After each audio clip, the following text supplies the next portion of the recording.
Então, trazendo para vocês algumas dicas a respeito de como melhorar nossa alimentação e, consequentemente, com isso, melhorar nossa imunidade nesse período de coronavírus, né?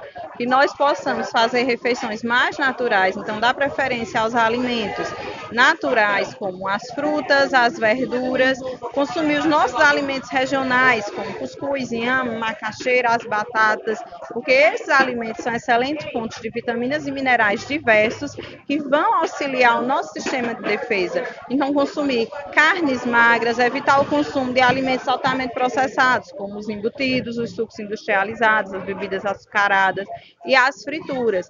Tomar bastante líquido e ter principalmente cuidado com a higiene. Então, lavar bem as mãos, não basta estar falando, tem que estar repetindo, porque isso precisa ser um hábito a ser incorporado. Fazer a correta higienização dessas frutas e verduras com hipoclorito, né? Então, com hipoclorito de sódio, eu vou colocar de 2 a 5 gotinhas para cada litro d'água, ou uma colher de água sanitária para cada litro de água para fazer a desinfecção desses alimentos.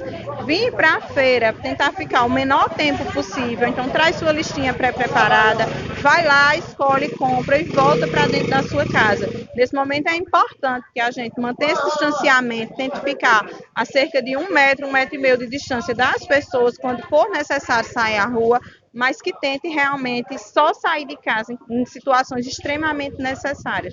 Tentar ficar dentro de casa para que em breve a gente possa novamente estar se reunindo. Então, eram essas dicas que eu queria passar para vocês e até breve.